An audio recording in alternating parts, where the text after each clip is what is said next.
신학의 신학 더하기라고 하는 주제를 받았을 때 어쩌면 우리 한명신학 대학생들에게 정말로 꼭 중요한 주제이겠다.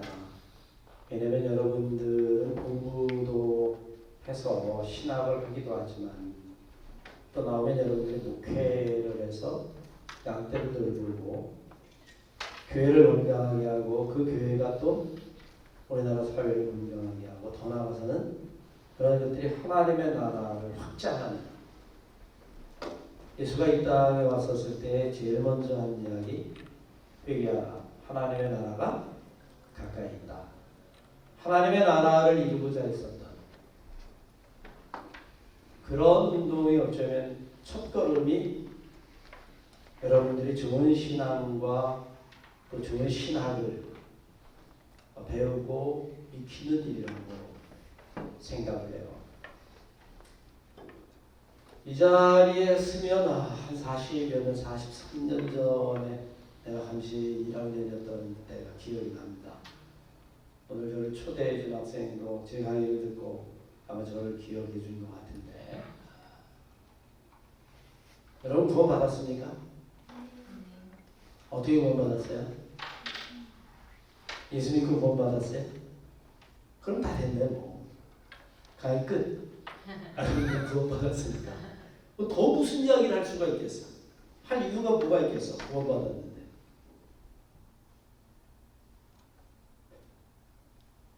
그냥 우리는 당신 구원 받았습니까? 예, 예수 믿고 구원 받았습니다. 라고 이야기해서 그냥 그것으로 우리가 정말로 다 구원을 받았는가?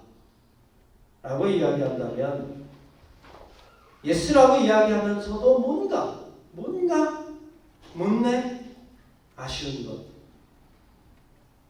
그 구원이 무엇인가라고 하는 것들을 좀 더 정확하게 이야기할 수 있었으면 또 여러분들이 길거리에 가다 어떤 사람에게 예수 믿고 구원 받으세요 라고 이야기하면 과연 이 시대에 그 사람은 여러분들에게 어떻게 반응을 할까?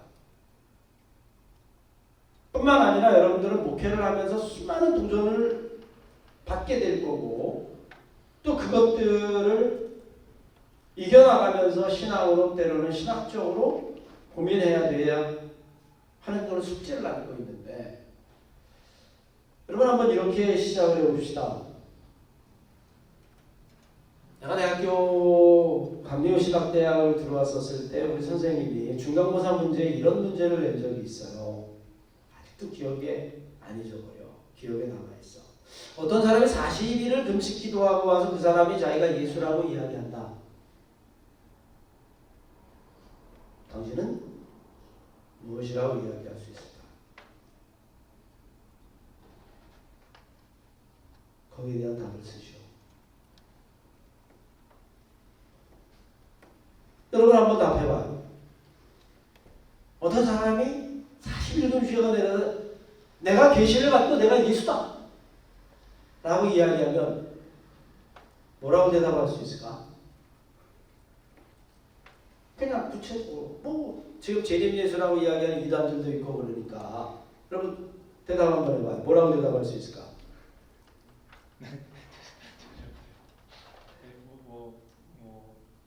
처음에는 안 믿겠죠. 안 믿겠죠? 네네. 그러면 시간이 지나면서 그 사람이 막 기적을 베풀고 죽은 자를 살리면 믿나?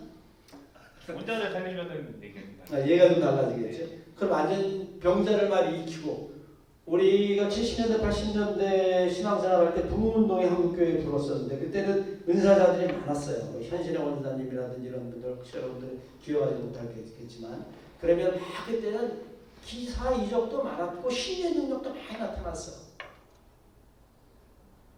그러면서 이단도 많았죠. 여러분들은 과연 그 사람에 대해서 뭐라고 이야기할 수 있을까? 여러분 그 시험 문제를 접했을 때에 그 당시 학생들도 상당히 난감했고 지금도 여러분 쉬운 대답은 아니에요. 쉽게 이야기하면 그런 어떤 자기 주관적인 믿음을 어떻게 신학적으로 진술할 것이냐라고 하는 그런 어떤 문제를 다루는 것이기도 하겠지만 여러분 한번 생각해 보십시오. 뭐라고 이야기할까? 답을 썼는데 이 선생님이 나중에 그 답에 대해서 이런저런 이야기를 하셨어요. 첫째, 미친놈이다. 정답에 가깝지? 두 번째는 좀 더 두고 본다. 아마 그런 이야기일 겁니다. 그죠? 정말 있을까? 그러면 이어지는 질문이 있어요. 예수님이 정말 재림한다면 여러분들은 어떻게 알아볼 수 있을까요? 2000년 전에 마음간에 난 그분들 우리가 예수 그리스도라고 이야기 좀 있으면 대강절이 시작돼가지고 우리가 그분을 알아보고 그리고 동방박사들이 경배했는데 여러분 예수님이 다시 온다는 걸 믿어요 안 믿어요? 왜 믿어? 성경에 기록이 돼 있어. 내가 다시 온다고. 그래서 진짜로 왔어. 예수가 왔단 말이에요. 첫째 어떤 모습으로 올까? 그거는 의문이겠지. 마음간에 왔으니까 지금 마음간에 없으니까 뭐 주차장 지하 주차장에 오실지 그건 모르겠지만 어떤 모습으로 오실까? 그거는 둘째치고 왔다면 그분이 정말 그리스도인지 어떻게 할까? 어떻게 알아? 잘 모를 것 같아. 어떻게 할 수 있을까 우리는? 그분이 와서 만약에 또다시 1세기 때 그러셨던 것처럼 2000전에 지금의 교회를 보고 너희들이 내 아버지의 집을 강도의 구려를 만드는도다라고 이야기하고 또 교회에 들어가셔서 그렇게 분노하신다면 우리는 그를 또 끌어내서 또다시 죽이지 않을까? 수천억을 들여서 지은 교회를 보고 이게 정말 교회냐? 라고 이야기를 한다면 그런 종교재판에 배부되지 않을까? 어떻게 그가 예수 그리스도인 줄 알 수 있을까? 그러면 도대체 여러분들이 가지고 있는 신앙이라고 하는 것에 대한 근거를 여러분 어떻게 설명을 할 수 있을까? 예수가 다시 온다라고 이야기를 해도 그분에 대한 확신이 없는데 그분이 와서 우리들이 배웠었던 우리가 가지고 있는 교회를 다 전복시키는 이야기를 한다면 그 당시 유대교가 가지고 있었던 수많은 전통과 제사장과 서기관들 그들 앞에서 예수님이 성전에 들어가서 성전을 정화하시고 화이슬신저 독사의 자식들아라고 제사장들을 비난하시고 책망하시고 그래서 결국에는 십자가에 못 박히게 되는 일에 제사장들과 서기관들이 앞장서게 되어지는데 오늘날 예수가 왔다면 우리는 그 예수를 어떻게 이해할 수 있을까? 여러분 한번 생각해 보세요.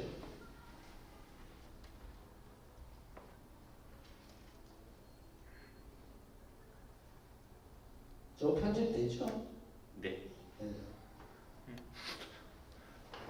자, 오늘 신앙과 신학의 관계 그것에 대해서 여러분 우리들이 이야기를 했는데 여러분 신앙이 뭐예요? 한번 그냥 편안하게 얘기해 봅시다. 어차피 여러분들하고 강연이면서 대화이기도 하니까 뭐 목사이기도 하고 여러분들 신앙이 뭐예요? 신앙 하나님을 믿는 것 하나님에 대한 믿음 그죠? 이게 신앙이에요. 다른 이야기 할 수 있어요? 신앙이 뭐냐라고 이야기한다면 하나님에 대해 믿는 것 누가 믿는 것?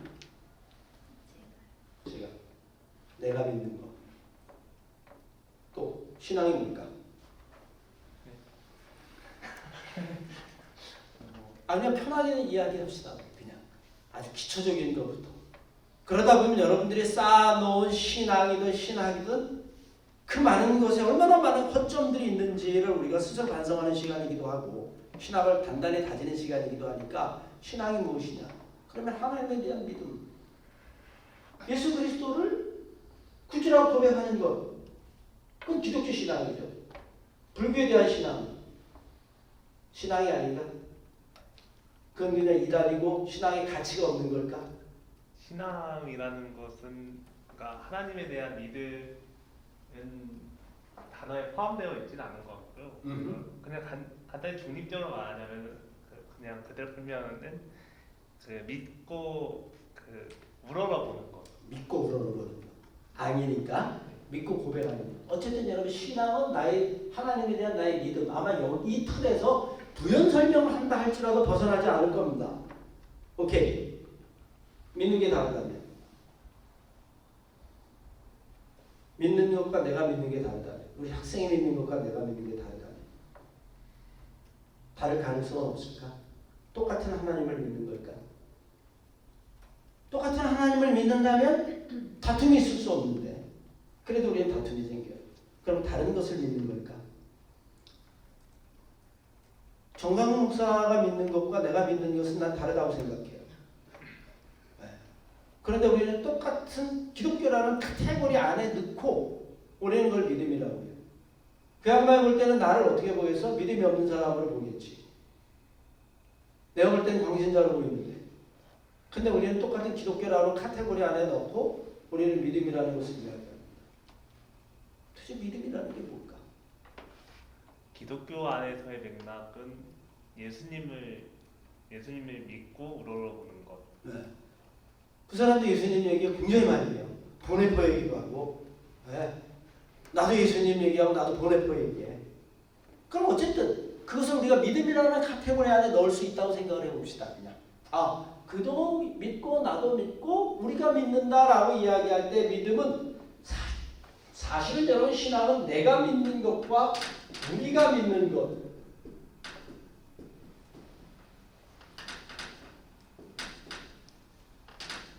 내가 믿는 것과 우리가 믿는 것 사이에는 큰 차이가 있어요. 내가 믿는다라고 하는 건 상당히 주관적입니다. 그래서 이단도 생기는 거고, 근데 우리가 믿는 것이라고 하는 우리가 되어지면 그것은 여러분 공동체의 고백이 되어지고 너와 내 사이에 믿음의 차이가 있다는 것을 설명할 수 있는 교리가 필요합니다. 거기에 대한 우리가 동의를 해야 돼요. 우리가 신앙을 내가 믿는 것이라고 이야기하는 데는 아무도 이의를 달지 않을 겁니다. 네. 신앙은 내가 믿는 거, 내가 하나님 믿는 거. 저 사람 믿음 좋아. 그 사람이 믿음이 좋은 거예요. 그런데 우리가 믿는 것이라고 이야기한다면 우리가 믿는 것, 여러분 캐톨릭이 믿는 것, 침례교가 믿는 것 같을까 다를까? 살짝 달라요. 하지만 그럼에도 불구하고 기독교 전체의 믿음이라고 이야기하면 우리는 기독교가 고백하는 고백의 진술들이 있습니다. 우리는 그걸 신조, 크리드라고 이야기하죠. 그래서 사도신경도 고백하고 우리는 주도민도 고백을 해요. 그건 우리의 믿음의 고백이에요.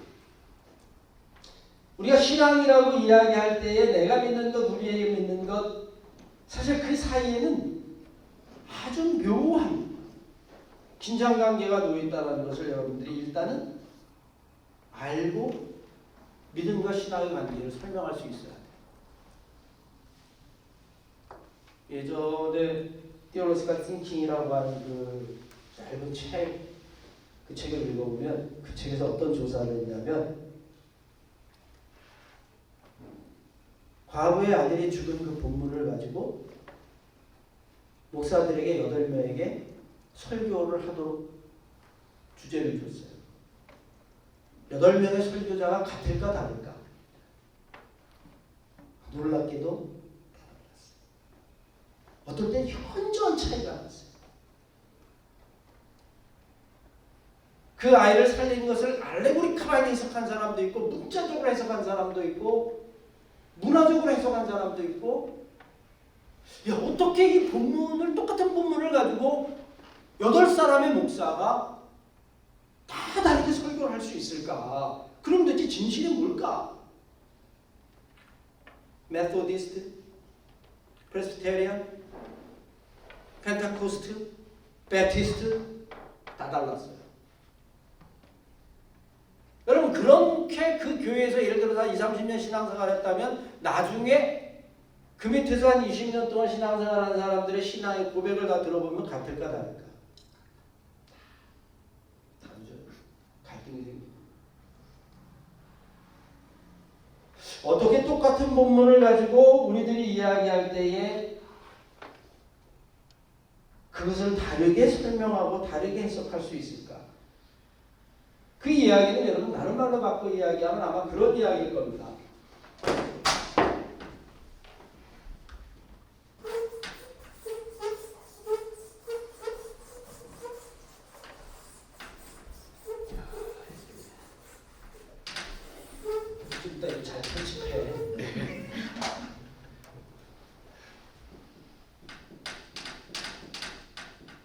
믿음이 신앙이라면 우리는 이 믿음을 어떻게 이해하느냐라고 하는 과정은 필수적이에요. 그냥 무대뽀로 믿는다 할지라도 무대뽀로 할지라도 이해의 과정이 있습니다. 예를 들어서 나는 성서를 본문대로 믿어 라고 이야기해서 성서 본문 문자주의에 사로잡혀서 그것을 그대로 믿는다 해도 그 사람이 그것이 가지고 있는 이해예요. 예를 들어 장로교 가운데 보수적인데는 여자에게 안수권을 줄까 안 줄까? 왜 안 줄까? 성경에 써 있어. 그냥 안 주면은 말이 안 돼. 성경에 써 있어. 그럼 다른 사람들 다 성경을 어기는 걸까? 감리교는 여자 목사 줘요 안 줘요? 줘요. 감리교 성경을 어기는 거. 맞아요? 아니지.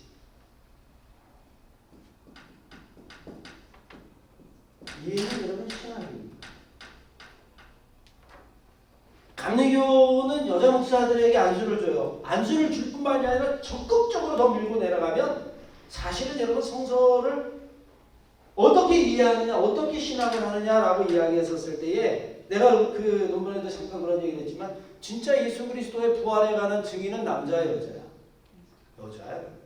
남자는 다 도망갔어요. 미안한 얘기지만 하나도 안 남고 다 도망갔어요. 사역이 위해서. 부활의 첫 증인은 여자예요. 왜 복음서는 그 이야기를 그렇게 똑같이 증거하고 있을까? 그것이 진짜 사도성에 관한 문제를 다루고 있지 않을까? 사도라는 게 내가 출세하려고 베드로뿐만 아니라 12제자들 남자들은 예수를 쫙 따라가는데 올라가는 예루살렘 과정에서 다툼이 일어나죠. 누가 우두픈 자리냐 누가 낮은 자리를 차지하느냐 그거 가지고 다툼이 일어납니다. 성경 말씀을 보면. 그러다가 예수가 딱 죽으니까 하나도 안 남고 다 도망가요. 심지어는 베드로는 뭐냐 하면 내가 모른다. 정말 모른다. 내가 죽을 줄도 모른다. 난 그 사람을 말로 섞어본 적이 없다라고 이야기하고 다 도망갑니다. 여자들이 마지막까지 쫓아가서 예수의 무덤을 확인하고 그리고 이튿날 부활한 예수를 만나죠. 누가 진짜 제자일까? 누가 예수의 참 제자일까? 베드로, 야고보, 요한? 아니면 마리아? 누굴 것 같아요? 난 성경을 그렇게 해석하고 싶어. 진짜 사도를 이야기하고 사도성을 이야기한다면 오히려 죽음을 불사하고 거기까지 간 그 여성들 죽음을 넘어서 사랑을 가지고 있는 사람들의 사도성의 근거가 돼야 되지 그냥 남자니까 다 도망갔네.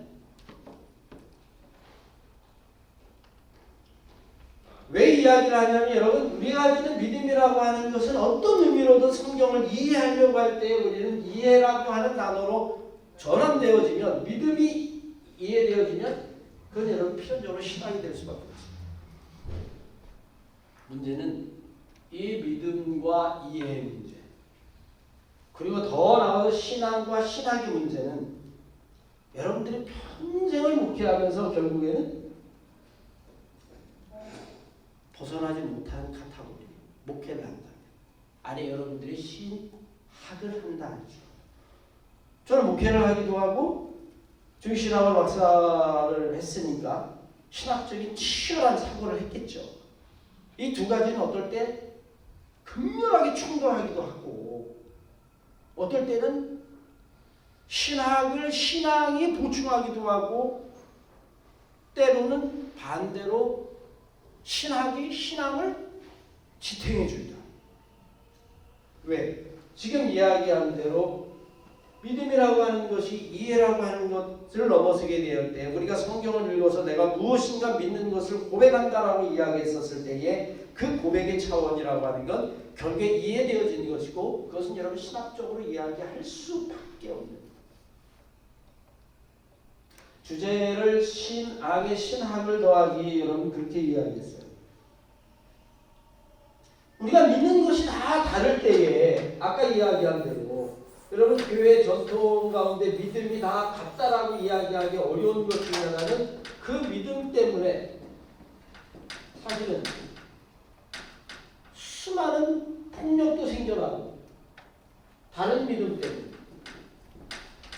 폭력도 생겨나고 배제도 생겨나고 개신교와 카톨릭하고 왜 갈라져? 갈라질 수밖에 없는 이유가 뭐예요? 총교개혁 얼마 전에 했는데 루터가 교황권을 부정했기 때문에. 그렇죠. 교황권을 부정했기 때문에. 그럼 카톨릭이 나쁜 건가?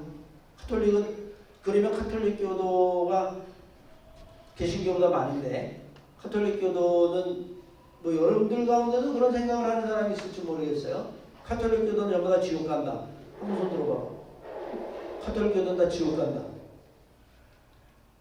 우리 거기서 나왔는데. 네. 그게 아니라면 카톨릭하고 그러면 여러분 카톨릭은 아니라 또 개신교 카톨릭도 여러분 정교회도 있어요. 올소독스. 우리 한국에서는 올소독스가 굉장히 드물지만 여러분 동유럽에 가면 러시아, 우크라이나, 루마니아서부터 시작해서 그리스 이쪽에 있는 에티오피아까지 이르기까지 정교회라고 하는 올소독스라고 이야기하는 그 전에는 우리가 교회를 이야기할 때 하나였다가 우리가 아는 것처럼 11세기 1052년인가 1058년에 동서교회 그래서 정교회와 캐톨릭 교회가 분열을 일으키게 되어지는데 신학적으로는 이게 필리오께 논쟁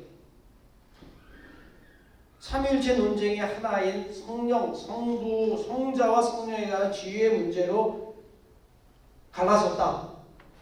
이렇게 이야기를 하는데 물론 여러분 분열에 관한 이야기를 다른 사람들은 정치적인 이유라고 이야기를 하기도 해요. 오케이. 어쨌든 여러분 분열이 일어났어요. 분명하게. 우리는 다른 믿음을 가져갑니다. 믿음이 달라. 믿음이 다른 거야? 아니면 이해가 다른 거야? 이해가 다른 거죠. 이 두 가지는 해석학적 관계가 있어. 이해하지 않고 믿을 수 없고 믿지 않으면 이해가 안 되어지는 것 때문에 이렇게 된 거예요. 여러분 우리는 개신교에 관한 문제를 지금 그냥 카톨릭과 개신교의 문제를 그냥 우리는 굉장히 이렇게 나이브하게 보지만 유럽의 역사에서는 개신교와 카톨릭 사이의 전쟁이 어마어마하게 일어나는 걸 알고 있죠. 어마어마합니다. 30년 전에 같으면 거의 한 사건에 한 3,000명을 갖다 그냥 몰자를 도륙시키는 일들이 벌어져요. 무엇 때문에? 개신교와 카톨릭의 전쟁 때문에. 여러분 어떻게 그런 일이 벌어질 수 있을까? 둘 다 예수의 이름으로. 개신교는 카톨릭을 증오하고 카톨릭은 개신교를 증오해서 그런 일들이 끔찍하게 벌어져요. 자, 우크라이나 정교회입니다. 러시아 정교회예요. 전쟁이 벌어졌어요. 러시아 정교회의 주교가 그렇게 얘기했습니다. 여러분 이 전쟁에 참여하십시오. 순교하는 겁니다. 인터넷 찾아봐요. 우크라이나 전쟁에서 여러분들이 순교하면 두 명은 순교하는 겁니다. 맞아 틀려? 대답하기 쉽지 않죠. 이렇게 대답하죠. 그들의 믿음 체계에서는 가능한 이야기일 것이다. 우리가 바라볼 땐 광기에 불과하다. 어느 게 맞을까요? 정말 러시아 정교회의 수장이 그렇게 이 전쟁을 순교의 전쟁으로 몰고 가는 게 그게 과연 맞는 이야기일까? 아니라고 이야기하는 건 우리의 관점이고 그들의 관점에선 그렇게 믿는 걸 우리가 어떻게 비난할 수 있을까? 우리는 여러분 믿음과 이해라고 하는 것, 신앙과 신학이라고 하는 것은 우리가 이 둘의 관계는 알고 보면 피할래야 피할 수 없는 적어도 우리가 세상을 인식하며 사는 한에 있어서 내 인식의 체계가 작동하고 있다라고 하는 것, 내 세계관을 바라보고 있다라고 이야기하는 것. 그 세계관을 구성하고 있을 땐 여러분 이 둘의 변증법적인 해석학적 관계는 절대로 끝나지 않습니다.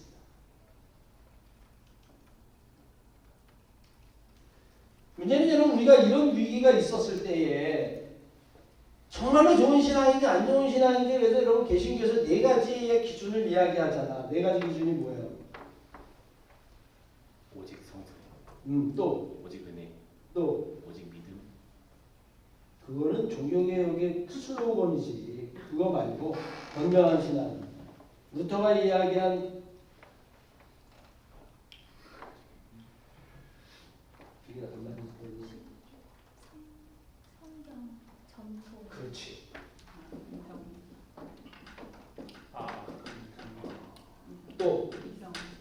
또 왜 여러분 우리가 그냥 앵무새처럼 진짜 좋은 신앙인지 아닌지 아니면 신앙인지 아닌지를 이야기할 때 왜 우리가 이런 그 네 가지의 기준을 가지고 이야기한다라고 이야기할까요? 그냥 기본적으로 생각하면 여러분 비성경적인 것은 신앙이 아니야. 신앙의 근거를 모르는 거예요. 그냥. 너 그 얘기 어디서 나왔는데? 성서에 있으니까. 여러분 우리가 고신이 그냥 여자한테 안수권을 안 준다라고 막 우겨도 그래도 그막 치열하게 싸우지만 그걸 이단으로 밀어세우지 못하는 이유가 바로 성경에 또 있다는 거예요. 성경 이해를 그렇게 하는 거예요. 전통 우리가 가지고 있는 성경을 어떻게 해석해 왔는가 그건 하루 이틀의 문제가 아니거든. 이성은 그것이 왜 합리적인가? 체험은 하나님의 살아있는 경험이 그 안에 없으면 그것은 그저 하나의 사유이고 인식이니까. 그래서 여러분 우리들이 이 이야기들을 갖다가 네 개의 기준을 가지고 그 신앙이 정말로 건강한 신앙인지를 보겠다. 여러분 우리가 그렇게 이야기하고 있어요. 그러면 여러분 우리가 한 가지만 여기서 여러분들의 질문을 던져볼게요.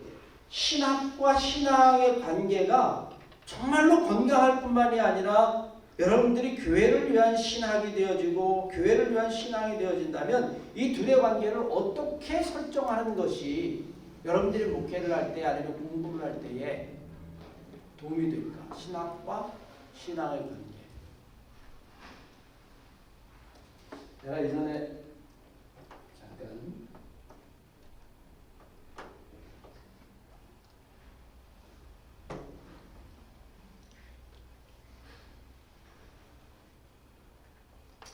신학과 신앙의 관계를 이야기할 때에 우리 목회에 성공한 그 선배 목사님이 무슨 이야기를 한 적이 있냐면 오늘로 준비해요.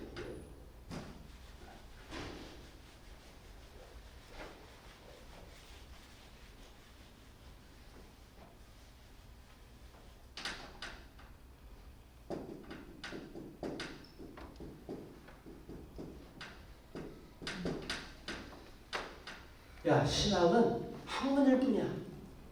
목회합니다. 아주 공부하면 안 돼. 난 그래서 대학을 안 갔어. 실제로 그렇게 이야기하고 목회에 크게 성공하신 분이 있어요. 아마 본인은 그렇게 얘기한 기록도 없다고 이야기할 거예요. 감정이가 자랑할 만한 목사님들 가운데서.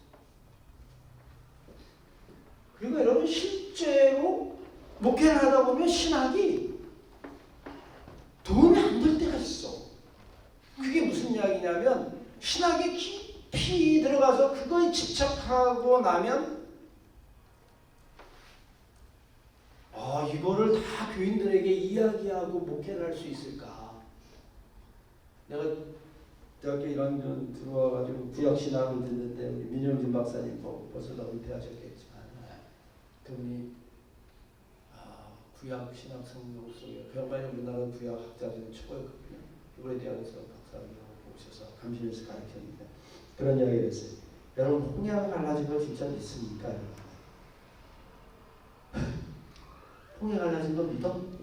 믿지. 나도 믿는단 말이야. 그래서 갔더니 뭐라 했냐면 이 민영균 박사님이 여러분 그게요 홍해로 레드시인데 그게 아니라 레이드시입니다. 레이드가 뭐예요? 갈 때. 진짜로 수십 년을 되는 홍해가 쫙 벽으로 갈라진 게 아니라 갈 때 늪 같은 데를 지나갑니다. 리드시다. 이렇게 이야기했어. 난리가 났어 학교에서. 학생들이. 신학자 교수가 저럴 수 있겠나. 서부터 시작해가지고 이거 지금 계속 들어야 되나 말아야 되나 라고 하는 것부터 시작을 해가지고 하여튼 여러분 난리가 났었어요. 교인들에게 그렇게 이야기하면 교인들이 뭐라고 이야기할까? 목사님 믿음이 없으시네요. 홍해는 레드시입니다. 성경에 그렇게 기록되어 있어요. 붉은 자를 써서 여러분 뭐 그 이야기는 신학적으로 얼마든지 논의를 할 수 있으니까 그런 이야기를 가리키는 신학은 전혀 의미가 없다. 제발 그냥 덮어 써라 라고 이야기를 한다면 여러분 얼마든지 있어요. 모세오경. 뭐 교인들은 모세오경이라서 누가 모세가 썼는지 뭐 안 썼는지 뭐 관심도 없지만 공부를 해보니까 창세기, 출애굽기, 민수기, 신명기 이 모세오경이 레위기가 이게 모세가 안 썼다라고 그러는데 모세오경 누가 썼어? 모세가 썼어? 근데 왜 모세오경이라고 해요? 교인들한테 가서 모세오경 여러분 모세가 안 쓴 겁니다라고 이야기하면 뭐라고 그럴까? 우리 목사님 조금 이상한데 모세오경 모세가 써서 모세오경이야. 옛날엔 그랬어요. 이런 신학들이 실제적으로 우리에게 도움이 될까? 그냥 우리가 전승하고 배워온 대로 그냥 우리가 배운 레드시 그러면 그건 홍해가 쫙 갈라진 거고 모세오경 그건 모세가 쓴 거고 그냥 그렇게 이야기를 하면 되지 무슨 구약 신학을 하고 무슨 선수 신학을 하고 심지어는 나가서 무슨 조직 신학을 해가지고 그래서 목회에 도움이 되지 않느냐라고 이야기할 때 그 목회는 여러분 어떤 목회를 의미할까? 해왔던 대로 하는 목회. 성경을 읽지 않아도 신앙생활 해왔던 분들 적어도 여러분 그럴 겁니다. 여러분들이 지금 나가서 목회를 한다면 여러분 그게 가능할 것 같아요? 누군가가 여러분 모세오경을 읽고 와가지고 이야기를 하면 여러분들이 그렇게 목회를 하면 그게 가능할 것 같아요. 아마 여러분 대번에 돌아올 겁니다. 우리 목사님 공부 안 하시다.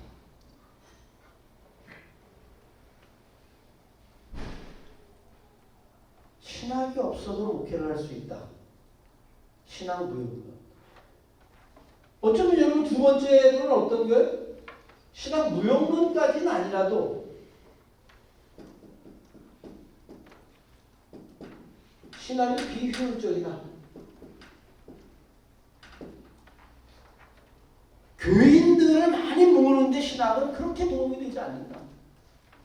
여러분 이거는 제가 목회를 해보니까 오늘 신앙과 신학에 관한 이야기를 하니까 목회를 해보니까 이거는 여러분 반은 맞고 반은 틀리는데 신학을 자꾸 이야기하면 교인들의 믿음은 자꾸 의심이 많이 생겨요. 의문이 많이 생기고 질문이 많이 생겨요. 그 다음에 목회자가 하는 이야기에 대해서 끊임없이 질문을 던져. 목사가 피곤해져. 비효율적이야. 목회는 어떻게 해요? 그냥 배운 대로 하는 거예요. 성경은 모세가 썼어요. 끝. 성경에 나와 있는 모든 것들을 다 그냥 문자로 여자 안수 안 주는 거 성경에 기록되어 있다. 끝. 뭐 그거를 뭐 적극적으로 해석한다 이런 의미를 떠나서 과연 여러분 이런 목회를 하는 것들이 우리에게 정말로 도움이 될 수 있을까? 아마 세 번째는 조금 더 적극적으로 이야기를 할 수 있겠죠. 신학은 나침판이다. 저는 좀 요쪽에 서 있는 목회를 하는데 신앙은 나침판이다. 여러분 항해를 해요. 항해를 하는데 옛날에는 배가 어디로 가는지를 몰랐어요. 그럼 뭘 보고 알았을까? 지금 나침반 내비게이션에 다 있지만 옛날에 뭘 보고 알았을까? 별 보고 알았어요. 별자리 보고. 뭐 뻔한 얘기죠. 동방 박사들이 뭘 보고 쫓아왔다고 했어요? 별 보고 쫓아왔다고 했어요. 별이 방향을 가르쳐 주니까. 그러니까 길을 안 잃어. 아무것도 없어도 딱 별만 보면 내가 지금 동서남북이 어딘지를 알아. 그러니까 여러분 길을 찾아가니까 동방 박사들이 이수인대까지 온 겁니다. 지금은 하도 오염이 돼서 도심에서는 여러분 별이 안 보여.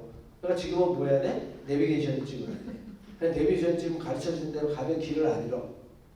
그렇지 않으면 처음 가보는 길은 우리는 여러분 알 수가 없어요. 골목골목도 다 알 수가 없어요. 여러분들이 만약에 신앙생활을 한다라고 이야기했었을 때에 여러분 한번 생각해 보세요. 신앙생활 한다라고 이야기해서 나갔더니 신앙의 다양성, 신앙이 다 달라. 얼마나 다른지 끝에서 끝까지가 있습니다. 여러분들 그 많은 사람들 가운데에 나는 신앙을 어떻게 할까? 내 신앙이 바르다라고 자신할 수 있어요? 신앙이 틀렸어?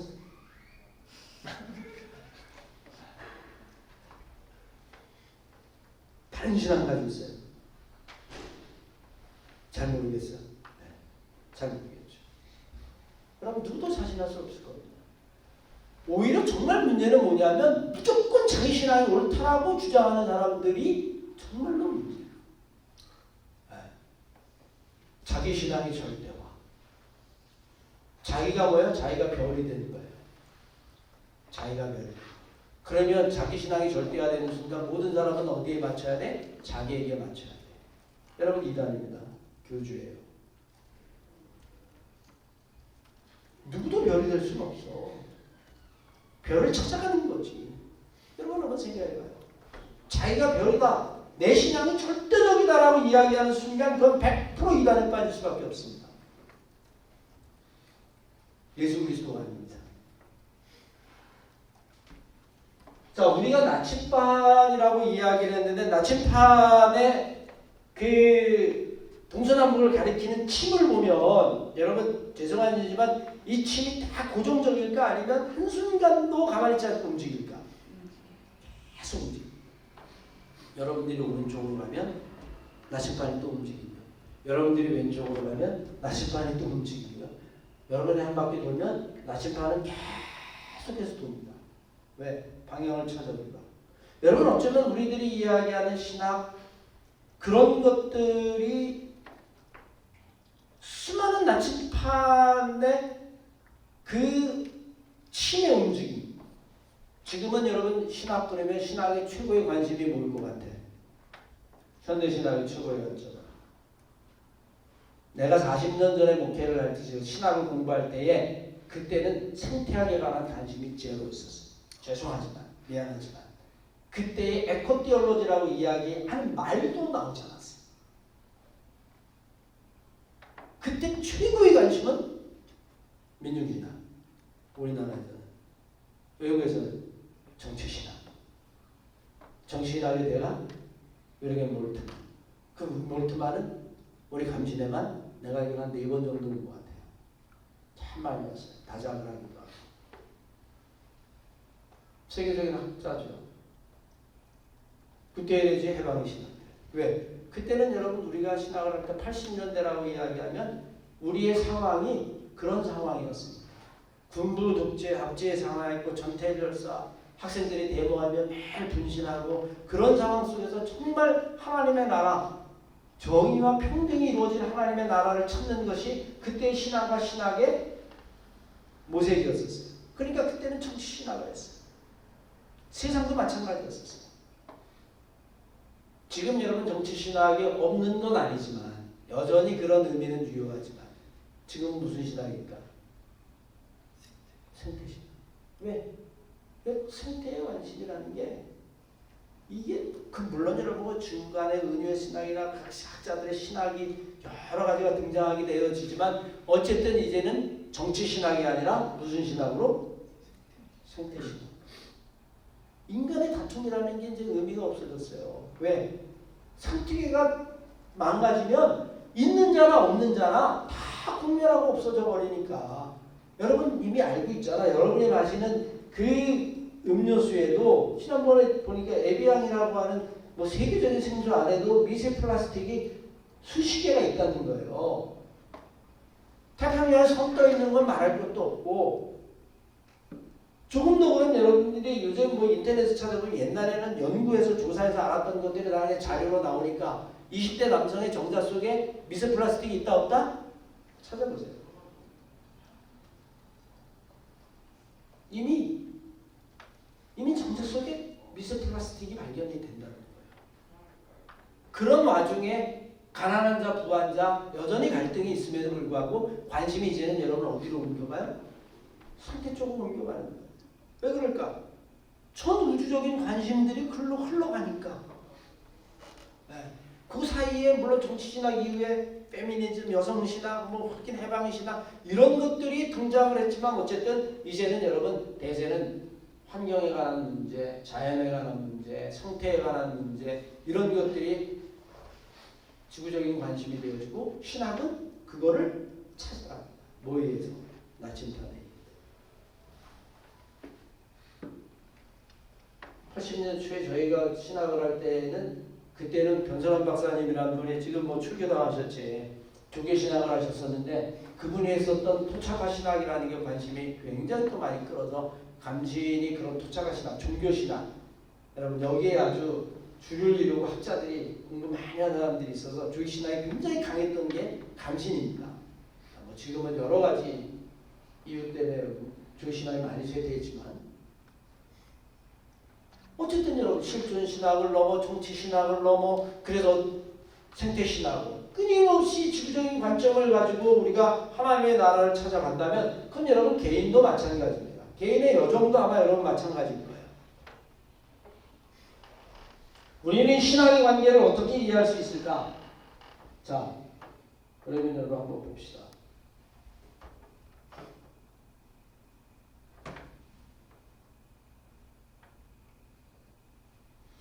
신학과 신앙의 이해에 관해서 말씀을 드렸는데 우리는 진술을 아마 이렇게 이야기할 수 있을 거예요. 그냥 전통적인 진술을 보면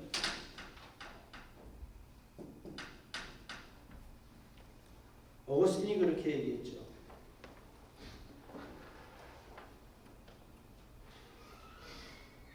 여러분 믿는 게 먼저일까 아니면 이해하는 게 먼저일까? 어느 게 먼저일까? 믿는 게 먼저야 아니면 이해 안 되는 어느 게 우선일 것 같아? 믿음하고 신앙과 신학을 이야기한다면 어느 게 우선일 것 같아? 신학과 신앙 가운데 어느 게 우선이야? 신앙이라고 하는 걸 믿음이라고 이야기하고 우리가 신학이라는 걸 그걸 이해하고 설명하는 신학은 어차피 테올로기라고 이야기하는 테오라고 하는 건 하나님을 로기하는 거기에 대한 담론이니까 하나님에 관한 이야기를 이야기한다면 그것을 우리가 이야기하고 논설이고 로직이라고 이야기하고 논리라고 이야기한다면 이해가 먼저야 믿음이 먼저야?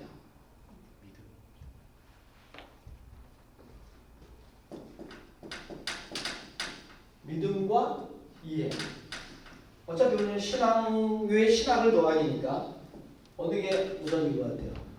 믿음이 우선이에요? 이해가 우선이에요? 전통적으로 기독교는 어떻게 고백했을까? 어거스틴은 믿어서 알게 됐다고 했으니까 믿음이 먼저죠. 어거스틴 뭐라 그랬어요? 그래도 ut intelligas 이렇게 이야기했어요. 나는 믿기 위해서, 믿음을 위해서 이해한다. 어거스틴이 믿음과 이해 가운데 어느 편을 들어줬냐면 믿음의 편을 들어줬어요. crede ut intelligas. 믿음을 위해서 이해가 필요하다. 뭐 우리들이 그 위에 나온 교부 안셀무스도 똑같은 이야기를 했어요. 우리의 믿음은 믿기 위해서 이해를 필요로 한다. 믿음이 없이는 이해할 수 없다. 라고 이야기하는 것이 전통적으로 기독교 신학이 고백해 왔다는 겁니다.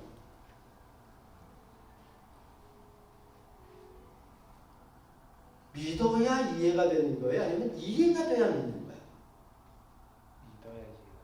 믿어야 이해가 돼요. 과연 그럴까? 오늘날 여러분들이 신학하기에서 신앙 안에 신학을 더한다라고 이야기했었을 때 오늘날 세상 사람들이 왜 무신론에 더 많이 빠질까? 그들은 왜 믿음을 갖지 못할까? 믿음을 가졌더라면 그냥 쉽게 이해가 될 텐데 이 세상이 왜 이렇게 돌아가느냐? 세상이 돌아가는 거 왜 그래? 하나님의 뜻 때문에. 하나님의 섭리. 역사를 주관하는 분은 누구예요? 하나님. 왜 그렇게 고백해? 믿음이 있으니까. 그지? 하나님에 대한 믿음이 있으니까. 이 역사는 다 하나님.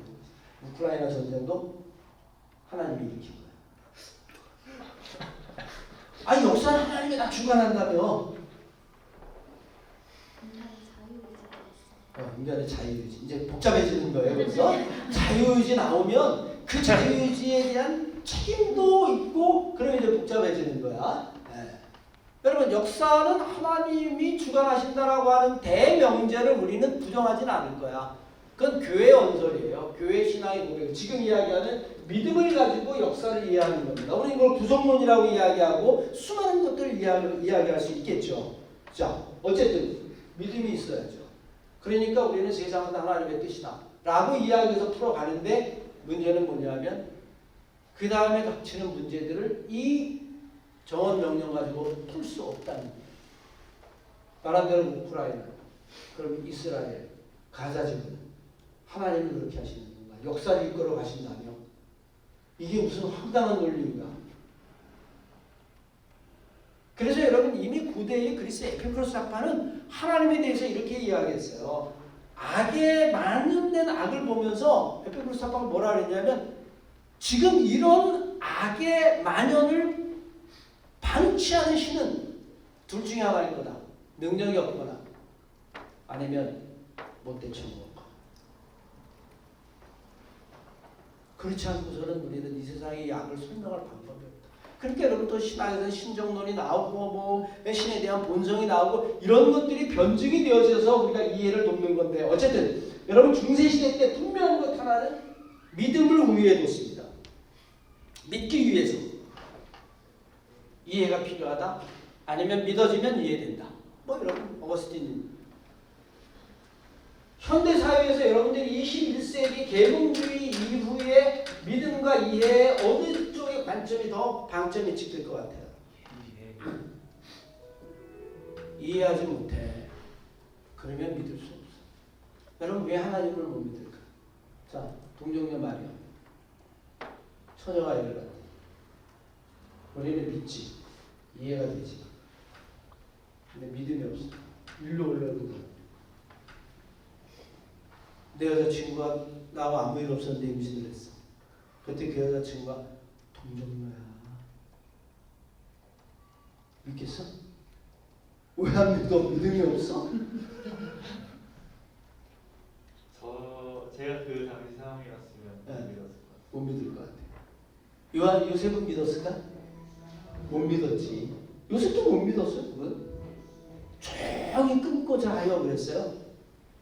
네. 조용히 끊고자 하여. 왜? 이건 망신이다. 이런 망신이 없다. 이건 정말 무슨 망신이다. 네. 조용히 개망신이다. 성령이 가르쳐줘서 믿음으로 받는다. 어쨌든 그건 나레이션이니까. 네. 우리가 곧 성탄절이면 경험하게 되는 나레이션이니까 그렇다고 치더라도 문제는 여러분 일로 가는 게 종교 시대의 중세 시대 때의 흐름이고 해석학적 방법이라면 이제는 여러분 이렇게 가지 않으면 아무도 예수를 믿지 않아. 역전이 됐어요. 그래서 어쩌면 우리는 이 시대에 더 신학적인 사고가 더 필요한지도 몰라요. 신앙은 그냥 부흥 강사님들이 한국교회를 이끌었던 부흥 강사님들이 이야기했던 대로 그냥 찬양하고 뜨겁게 아멘하고 그냥 믿어야 그럼 믿고 기도하고 그런 시대에는 우리들이 어쩌면 여러분 믿음에서 이해로 가는 것들이 쉬워서 지금 이야기한 대로 온 역사는 하나님이 주관하십니다. 오케이 아멘. 역사의 주관자는 하나님 끝. 왜? 믿음이 이해를.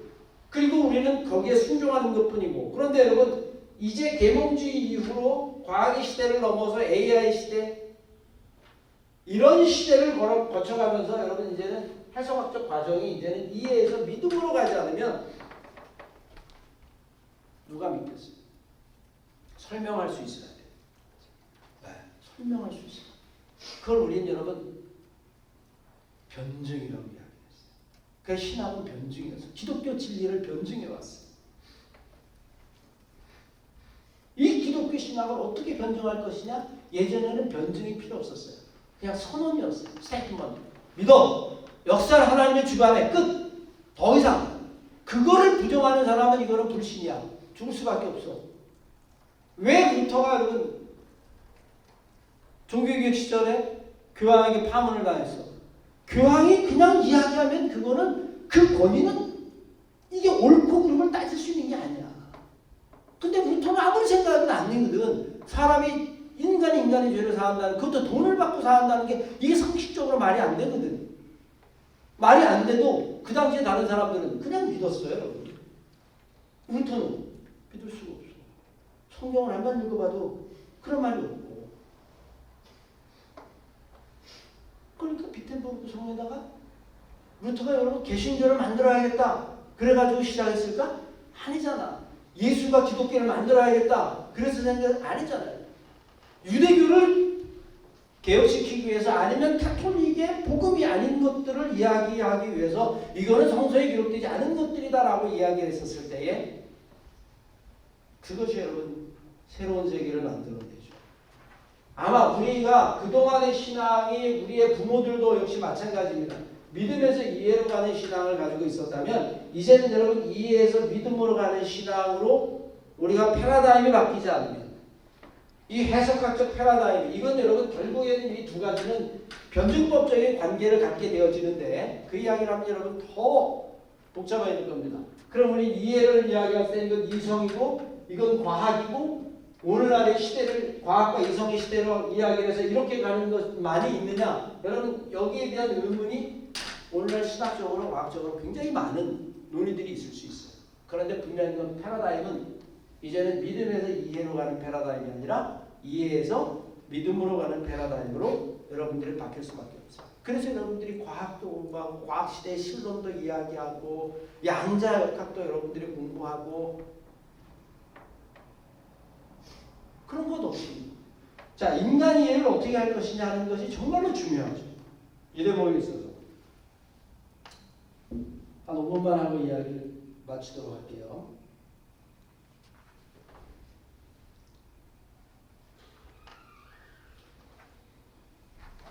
이제는 여러분 우리가 신학을 할 때에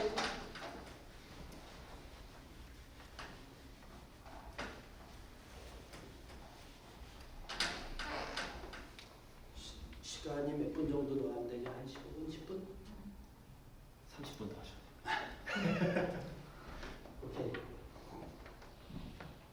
자, 이제는 여러분 이해해서 믿음으로 가야 된다라고 이야기하면 우리는 한 가지 도전을 받아요. 인간의 이해와 지성이라고 하는 것 이것은 늘 신앙에 굴복해 왔어. 쉽게 이야기하면 중세시대 때 인간의 이성은 설 자리가 없었어요. 철학은 신학의 신념입니다. 모든 것들은 누구를 위해서 했어요? 신을 위해서 있고 오직 하나님을 위해서 했어요. 거기에다 키프로스가 이야기하는 것처럼 교회밖에는 구원이 없다라고 이야기하는 순간 모든 그 당시에 있었던 모든 인간의 영혼의 생사 여탈권을 누가 주게 돼요? 교회가 주게 돼요. 그게 중세시대의 고백이지. 중세시대는 파문 나가면 그 사람은 죽여서 묻어버려도 아무 문제가 안 돼. 왜? 이미 그 사람은 노바디야. 노바디. 오늘날 우리들이 신학을 이야기할 때 분명히 이해에서 믿음 쪽으로 간다라고 이야기했어요. 그러면 전통적인 이해를 가지고 가면 과연 이 이해라고 하는 것, 인간의 이성 이것이 과연 완전할까? 완전하지도 않은 것이 이 믿음을 향해 가는 패러다임으로 바꿨었을 때 생기는 부작용은 없을까? 아마 여러분 그런 이야기들이 끊임없이 신학적으로 여러분 제기가 될 겁니다. 그래서 우리는 이해와 믿음 사이의 변증법적인 관계를 여러분들이 이해할 수 있어요. 자, 한 가지 한번 더 생각해 봅시다.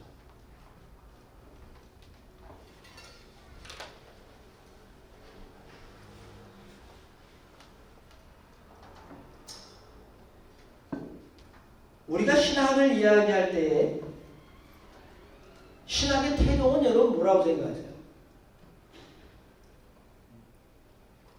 중세시대 때의 인간 이해를 어떻게 이해할 수 있었을까?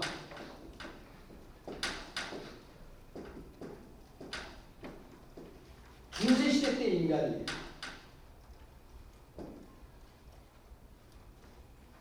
아마 여러분 딱 한마디로 결론을 낼 수 있습니다.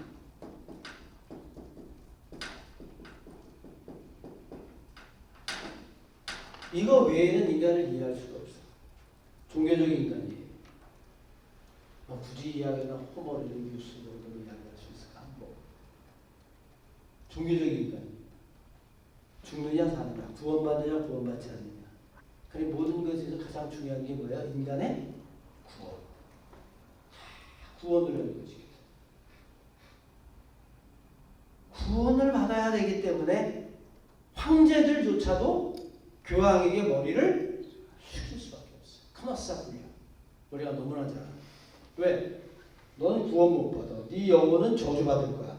너는 파문이야. 끝. 어쩌면 여러분 이 종교적 인간 이해가 중세시대에서 암흑기라고 이야기하는데 기독교에서는 가장 영원한 황금기인데 역사가들은 그걸 암흑기라고 중세 암흑기라고 이야기하잖아요. 이 종교적 인간 이해를 넘어서 계몽주의 이후에 인간 이해들이 새롭게 등장하기 시작합니다. 그리고 흔히 이야기할 때 3대 천재라고 해야 돼. 인간 이해를 그 다음에 눈뜨게 하는 게 뭐예요? 이성적인 인간 이해.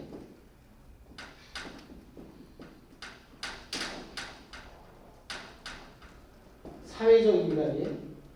인간 이해의 폭이 심리적 인간 이해.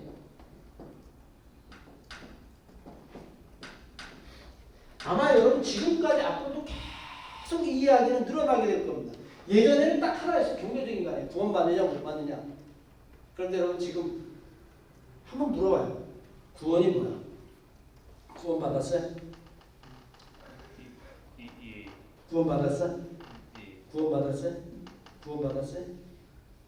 구원받았지? 네. 무슨 구원? 구원받았으면 그 구원을 설명해봐. 받았대네. 뭘 받은 거야? 어떻게 받았냐 물어보면 대답을 해요. 예수 믿고 구원받았다. 오케이. 구원이 뭐예요? 내가 조금 보충 설명하면 죽어서 지옥 안 가고 천당 가는 거.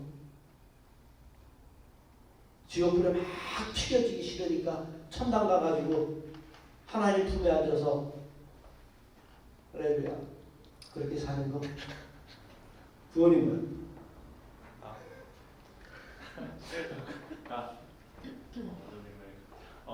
뭐 그냥 요한복음에서의 구원은 생명을 얻는 것인데 그 생명은 이제 영원한 생명. 네.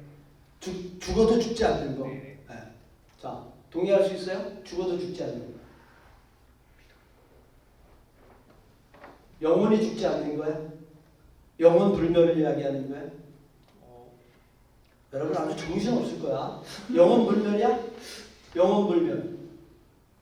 우리의 육은 죽어도 우리의 영혼은 안 죽어. 영원히 살아. 영원 불멸이야? 이원론이야? 대답을 잘해야 돼. 영원 불멸이야? 영원 불멸. 헬레니즘의 영역이야. 여러분 영원히 죽지 않는다면 좋아. 영원히 죽은 다음에 여러분들이 구원이라고 이야기하면 지금 이야기도 육체는 죽지만 우리의 영혼은 영원히 죽지 않는다. 오케이. 정확히 죽자 되면. 말하면은 네. 그것보다는 다시 살아날 것이다. 다시 살아날 것이다. 오케이. 그럼 또 하나 질문 던져볼게. 다시 살아나면 몸이 살아? 아니면 영혼이 살아? 몸이 살아. 몸이 살아요? 그럼 몸이 살아나는 몸은 어떻게 예상해? 우리 학생 몸이 살아날 때 지금 모습일 것 같아? 아니면 나처럼 늙은 모습일 것 같아? 그거는 잘 모르겠어요. 몸이 살아요. 그러면 나는 40년 전에 죽었어. 그 몸으로 부활한다면 난 40년 전에 죽었어. 내가 40년 전에 멋있었거든. 쫙 살다가 학생이 예를 들어서 한 90에 대한 얼굴을 상상해 볼 수 있을지는 모르겠지만 허리 위고 거동도 불편하고 그래가지고 죽었는데 부활했을 때에 그 몸 그대로 90살의 몸으로 자 교통사고가 났어요. 몸이 깨져서 죽었어. 그 사람은 부활할 때 어떻게 부활하지? 깨진 몸으로 아니면 온전한 몸. 예수님은 창이 찔린 몸에서 도마에게 찔러봐라 그랬거든. 넣어봐라 그랬어요. 그 이야기는 찔린 몸 그대로라는 얘기예요. 그러면 교통사고 꽉 나가지고 온몸이 그냥 다 망가진 사람을 구원할 때 이렇게 구원하나? 다 망가진 상태로? 아니면 죽기 직전의 모습을 구원하나? 어떤 몸일 것 같아요? 성경에는 가르쳤어요. 소마, 신비한 몸이라고 이야기했어요. 신비한 몸. 근데 우리는 항상 신비에 맡겨두는 거예요. 왜 신비한 몸이라고 이야기했을까? 설명할 수 없다라고 하는 거예요. 자, 여러분이 구원받았다라고 이야기해요. 정말 나는 구원을 받았구나. 오케이. 종교적 인간 이해를 할 때는 여러분 그게 하등의 문제가 되지 않았어요. 하등의 문제가 되지 않았어요. 왜? 그냥 인간은 영혼의 문제는 오직 신에게 맡겨져 있는 것뿐입니다. 이 땅의 삶이 중요한 게 아니라 하나님 나라의 삶이 중요한 거고, 더구나 종교적 인간 이해할 때는 3층 구조의 세계관을 가지고 있었어요. 하늘나라, 지상, 지하. 그거 외에는 어떤 세계관을 가질 수도 없었어요. 그러니까 여러분 죽으면 어디에 저 지하로 가고 살면 저 천당으로 가고 하늘나라 가고, 그리고 거기에 대해서 더 이상 깊은 질문을 던지면 그건 불신앙이야. 루터 이야기처럼 그렇게 꼬치꼬치 캐묻는 놈을 위해서 하나님 회초리를 준비하고 계셨다. 한 대 때려주려고. 왜 그런 물어봐. 더 이상 물을 의미가 없어요. 종교적인. 그런데도 그 다음에 이성적 인간이에요. 아무리 인간이 칸트 이후로 아무리 고민을 해도 신을 알 수는 없다. 띵하지. 물 그 자체 우리가 인식하는 건 우리가 인식할 수 있는 통로를 통해서다. 이성을 통해서다. 그 이상을 할 수 없다. 이미 여러분 부정신학이라고 하는 것, 하나님이 아닌 것들을 제해 나갔을 때 남는 건 우리가 알 수 없는 그런 신학 방법론을 이미 기독교 신학이 가지고 있다는 거예요. 이성적 인간이에는 어쩌면 오늘날의 이 과학의 시대를 여는 핵심이 됐을지도 모릅니다. 그런데 여러분 프로이드에 의해서 심리학적 인간이라고 하는 것도 등장했어요. 여러분 오늘 목회 상담이라고 하니까 저 사람이 저렇게 행동할까? 도대체 이해가 안 돼. 왜? 그 사람의 심리를 알아야 되니까. 프로이드는 20세기를 연 대단한 천재입니다. 사회적 인간이에요. 칼 막스에 의해서 우리들이 아는 것처럼 여러분 경제적인 인간의 이해를 이해하는 거야. 지금 돈을 말고 인간을 이해할 수 있을까? 돈이 없는 인간을 이해할 수 있을까? 오늘날 이 세상이 이렇게 미쳐 돌아가고 있는데 근본이 뭐가 있어요? 우리의 영혼을 다 집어삼킬 정도로 사람을 막 칼로 찔러 죽이고 전쟁을 일으키는데 그 근본에 뭐가 있어요? 여러분 돈이 있어요. 재화가 있단 말이에요. 인간이 만들어놓은 재화가 인간을 집어삼키고 있죠. 우리는 그걸 만몬이다라고 이야기하고 우상이라고 이야기하는데, 어쨌든 인간이 만들어놓은 우상이라 할지라도 오늘날 인간이의 사회적 인간이에 이걸 빼놓고 인간이해를 한다? 여러분 이건 새빨간 거짓말.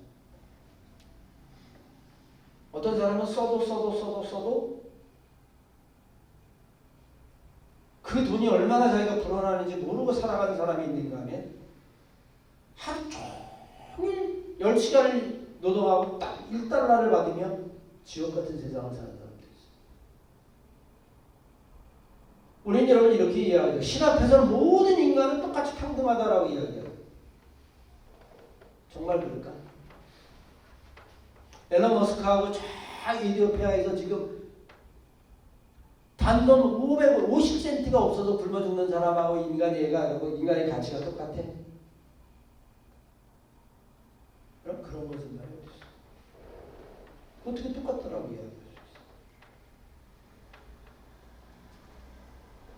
우리 여러분 이 인간위에 관한 수많은 지평들이 예전에 딱 하나의 종교적 인간이었으면 이제는 수십 가지 종교적 인간이해를 넘어서서 이성적, 사회적, 또 여러분 심리학적, 또 경제적, 요즘은 여러분 인터넷을 안에서 인터넷 인간이해가 있어. 내가 이 감리신학대학을 입학했었을 때가 81년도인데 그때 여러분 이야기하세요. 저 최영근입니다. 이랬으면 미친놈이라고 했어요. 알아요? 텔레비를 들고 다닌다는 미친놈이라고 딱 43년 전에. 우리는 그때는 핸드폰도 없고 삐삐도 없어. 아무것도 없었어. 전화, 유일하게 전화. 지금은 말씀하세요. 얼굴을 보고 핸드폰 하나면 온 세상을 다 봐. 미국에 있는 사람들과 얼굴을 맞대고 공유를 해. 2000년 전에 여러분이 핸드폰을 들고 베드로에게 딱 가가지고 핸드폰을 보여주고 통화하는 걸 핸드폰이 그 베드로가 뭐라 그랬을까? 오 주여. 아마 여러분 그렇게 이야기했어요. 세계관이 나가. 완전히 변한 세계관을 우리가 살고 있어요.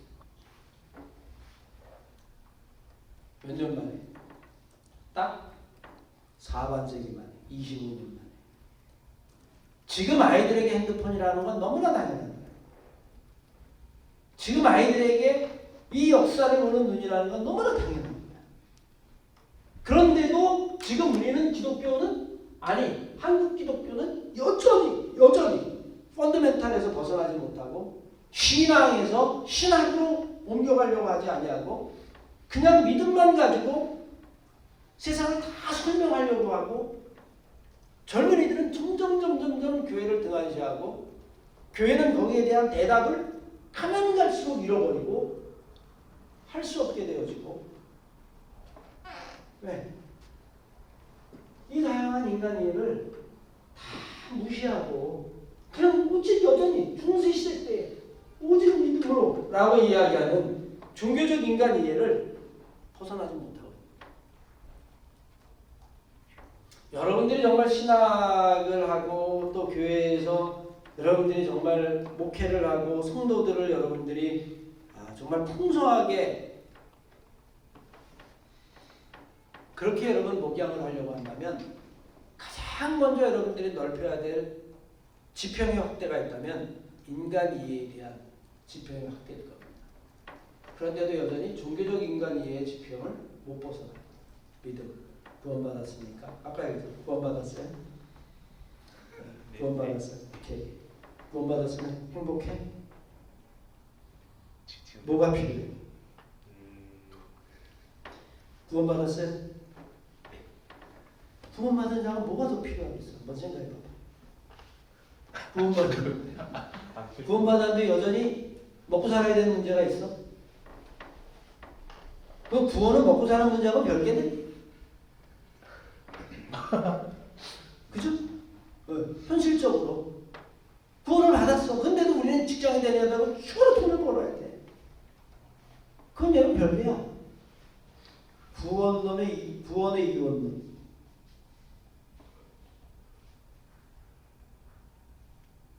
오늘날 여전히 종교개혁 시대의 그 이후로 종교적 인간 이해에서 가능했었던 질문들. 당신 구원받았습니까? 구원받아야 됩니다. 당신의 영혼이 살아야 됩니다. 구원받고 천당 가야 됩니다. 라고 하는 이런 인간 이해가 여전히 21세기에서도 지금 젊은 아이들 사이에서도 여전히 가능할까? 교회가 그것에 대한 새로운 신학적 담론들, 새로운 인간 이해를 비롯한 수많은 이해들을 우리가 확장시켜 나가지 않으면, 그리고 믿음에서 이해라고 넘어가는 것이라면 이제는 이해에서 믿음으로 가야 된다라고 하는, 여전히 이 해석학적 변증법적인 패러다임을 신학적으로 이걸 우리가 만들어내지 않을 때 더 이상 여러분 기독교는 그 힘을 발휘할 수 없을 거예요. 사실 여러분 한번 생각해 보셔요. 우리가 신학을 한다라고 이야기를 하면 그 신학은 무엇을 의미하는 걸까? 여러분들 목회를 할 때에 아니면 여러분들이 신학을 할 때에도 하여튼 그 무엇이든 여러분 가장 필요한 게 있다면 뭘 것 같아요? 내가 목회하는데 목회를 할 거지. 뭐 아니면 교수가 될 수도 있으니까 어쨌든 목회를 한다는 목회에 가장 필요한 게 뭘 것 같아요? 성경? 성경이 네? 네. 네. 그래서 여러분 성서신학이 필요한 거예요. 나는 이 성서신학이 없으면 교회신학도 안 된다고 보는 사람인데 네. 성경이 목회할 때 여러분 정말 필요해요. 그래서 여러분들 성경을 많이 읽어야 돼. 그건 맞아. 그런데 그 성경을 읽고 여자는 안주 안 줘. 라고 이야기한다면 성경을 잘못 읽은 것과 성경을 잘 읽은 것과 성경이 써 있어. 여자는 목사 한 수 안 준다고 황대상 못 세운다고. 성경을 잘 읽은 거야 못 읽은 거야?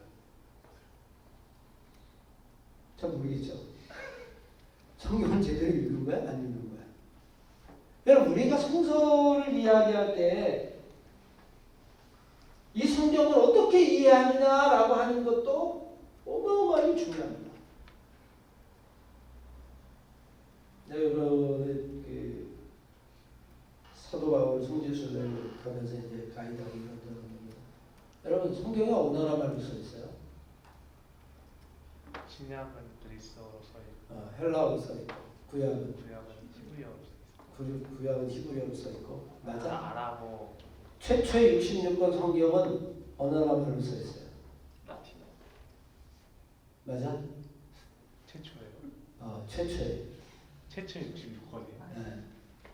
구약 성경 397에서 21권 신약해가지고 우리들이 이야기하는 카타르고 공유에서 성경을 딱 공유한 이후에 66권의 성경이라고 이야기할 때 그 성경은 어느 나라로 써 있었을까? 헬라어야. 네. 그런데 그리스를 중심으로 헬라어가 모든 신학적인 흐름이 로마로 딱 넘어갔을 때 로마에서는 어떤 말이 필요했을까? 로마 말이 필요했지. 무슨 말이야? 라틴어죠. 라틴어 성경을 뭐라고 그래요? 불가타 성경이라고 이야기하죠. 그럼 캐톨릭에서는 성경을 어떤 성경을 선택할까? 불가타 성경을 선택해.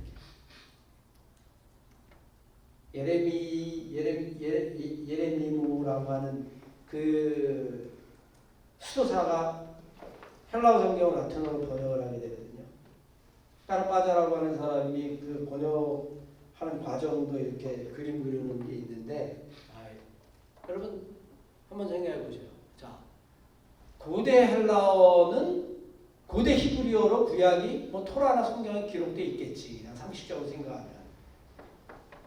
어쨌든 그렇게 있던 것들이 신약으로 넘어오면서 초대교회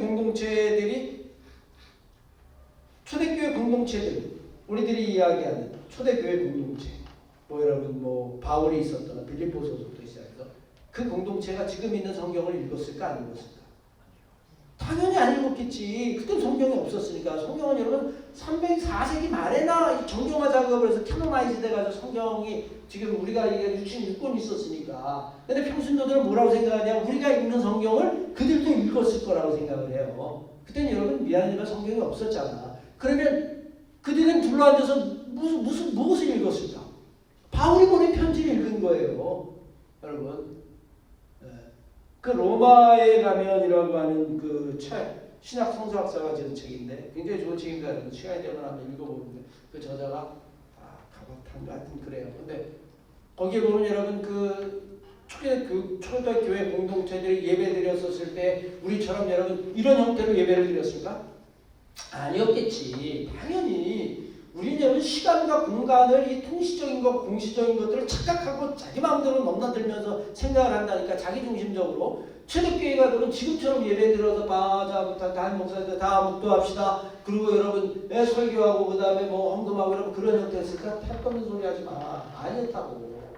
2000년을 지나면서 변화되어 온 거야.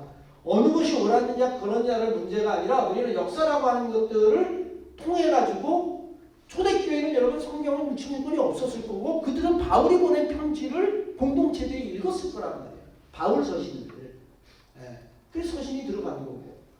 어쨌든 그렇게 해서 초대교회 공동체들이 이루어가면서 그 성도들이 그리스도인들이 확 늘어나니까 수천 명이 되고 공인을 받게 되어지고 무슨 저게 생겼겠지. 예전에 생기고 의식이 생기고 야 이건 안 되겠다. 이거 성경을 갖다 빨리 정하지 않으면 이거 많은 외경들이 생기고 때로는 위경이 생기겠다라고 얘기해서 경전화 작업을 합니다. 그 과정에서 헬라어로 그리고 라틴어로 변경이 되게 돼요. 헬라어에서 라틴어로 변경되어지는 과정에 오역이 있을 수 있을까 없을까? 당연히 오역이 있죠. 말할 것도 없어요. 오역이 있죠. 그건 뭐 그 오역의 예를 들면 한없습니다. 실제로 여러분들이 좀 알고 싶으면 인터넷 찾아보면 그 헬라어에서 라틴어 불가타 성경으로 바뀔 때의 오역이 뭔지에 대해서는 여러분 더 나오니까 얘기할 것도 없어. 그러면 그렇게 바뀐 성경이 어디로 무슨 말로 라틴어 성경이 무슨 말로 바뀌었을까? 루터에 의해서 독일어로, 칼뱅에 의해서 불어로, 그 다음에 영어로, 그 다음에 한국말로. 한국어는 몇 번 바뀌었을까? 한국말로도 개정기억, 아주 쫙 거기다는 필요에 의해서 성경은 변화되었어요. 그건 뭐 성경에 관한 이야기를 다 이야기할 거 없어. 내가 하고 싶은 이야기는 뭐냐면 성경을 알아야 되지만 동시에 이 성서신학이라고 이야기하는 것이 가지고 있는 특성. 왜 성서신학은 필연적으로 역사 비평이라는 걸 할 수밖에 없었을까? 신학은 역사 비평을 하지 않고서는 여러분 성경을 이해할 수가 없기 때문에 더 이상 성경은 하나님의 말씀이긴 하지만 초월적인 하나님의 말씀이 아니라 모 속에서 역사 속에서 구성되어진 하나님의 계시의 말씀이다. 아마 여러분 성경에 대한 신학적 해석은 더 이상 문자적으로 불가능할 겁니다. 왜? 너와 문화에 따라서 예전에 내가 중학고등학교 때 그러니까 벌써 여러분 그때 40년 더 됐는데 그 성경에 보면 요한은 나실인이라 머리에 삭도를 대지 아니하고 독한 술을 마시지 않았더라 이렇게 돼 있거든요. 근데 그때 성경에는 뭐라고 돼 있냐면 소주를 마시지 않았더라 이렇게 돼 있어요. 소주. 옛날 성경 찾아봐요. 그래서 깜짝 놀랐어요. 아니 소주가 등장하네? 에? 소주가 등장하네? 왜? 그때 우리나라의 제일 독한 술이 뭐야? 그 소주? 에? 엄청난 일이야? 엄청난 번역. 엄청난 번역이지. 지금은 독한 술을 마시지 않았더라 이렇게 번역이 돼 있을 거야. 근데 그때는 여러분 소주였어요. 진짜 번역을 찾아봐. 지금 독한 술의 종류가 많아서 그렇게. 그렇지. 지금 위스키든 뭐든. 내가 하고자 하는 얘기는 뭐예요? 성경이라고 하는 건 어차피 전달되려고 하면 문화적인 특성을 입지 않는, 언어적인 문화적인 특성을 입지 않을 수가 없어. 헬라어에서 라틴어로 변할 때에 그 후강이라고 하는 헬라어가 라틴어에는 뿌리라는 게 있어서 모세의 뒤에 뿌리 났더라 이렇게 번역돼서 불같다는. 그런데도 그냥 그게 정경으로 받아들여졌어요. 독일어는 말할 것도 없죠. 여기까지 보면서. 이런 과정의 번역의 과정을 보면서 자연스럽게 성서라고 하는 것이 예전에는 중세시대 때는 성경이 성화체에 값이었어. 성경을 보유하지 못했어. 루터 때는. 성경을 가지고 있다 걸리면 감옥에 가. 그러다가 독일어로 번역을 했어.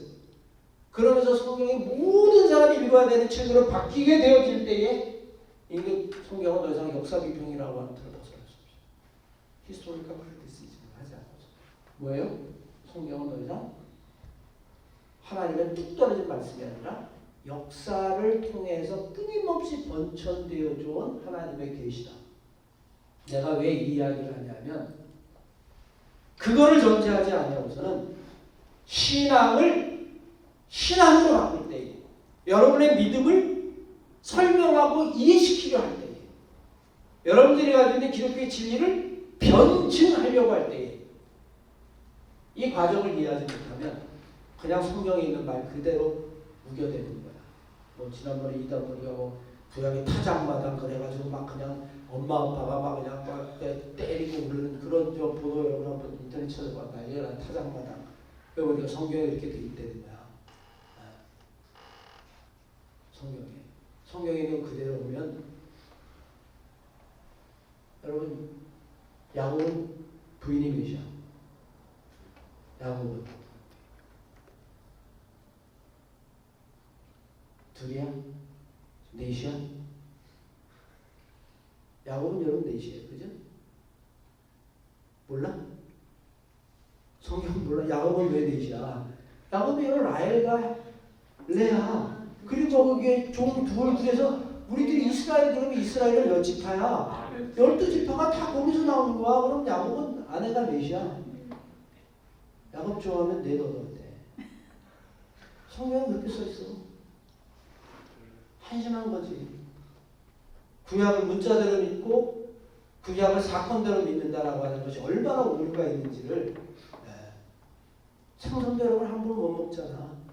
그 레위기에 있는 것대로 다 지켜야지. 또 그 레위기는 또 싹 빼. 그러면서 여러분 저 보수주의자들이라는 그런 사람들은 엄청 여러분 하여튼 이 방송에 나간다 그러니까 필요한 것만 하고 구약에 나온 이야기는 하나도 안 지켜.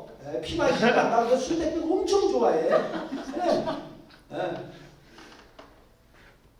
필요한 것만 다 잘라내는 거야, 여러분. 그냥. 그러면서 구약을 문자적으로 해서. 자, 두 번째가 또 성경이 아니면 여러분 뭐가 있을 것 같아요?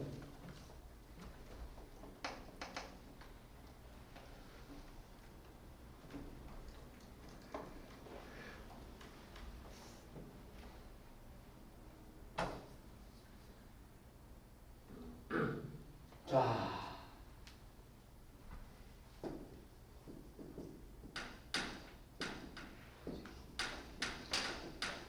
성서가주의 신앙, 여러분이 믿음에서 신앙으로 가는 걸 의미하니까 여러분 한번 생각해 보죠.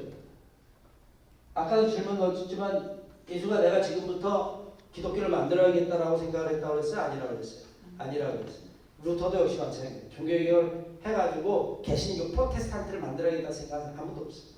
그냥 이건 안 돼서 바르게 잡자라고 이야기한 게 역사에서 돌연변이처럼 하나님이 그 역사를 열면서 여러분이 기독교가 더 이상 유대교가 아니라 혈라 이방인의 종교로 나면 전 세계로 퍼져나가는 거지. 아까 내가 던졌던 질문 가운데 나 그런 질문이 있었어요. 우리의 영혼이 죽어 안 죽어? 내가 왜 이 질문을 던지냐면 영혼 불면은 어디서 삽니까? 플라톤에서 플라톤에서 왔겠지. 플라톤에서 왔다는 얘기는 어느 시대? 헬레니즘. 여러분 영혼이 정말로 죽지 않는다라고 이야기하면 우리는 심각한 문제에 봉착하게 됩니다. 우리의 영혼이 안 죽어. 주가 지옥에 갔어. 다 불을 뗐는데도 안 죽어. 영혼 불멸이 아니면 영혼 불멸이 아닌 게 어느 게 기독교적이에요?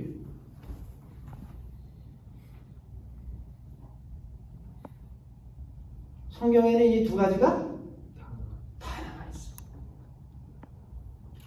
왜 그랬을까?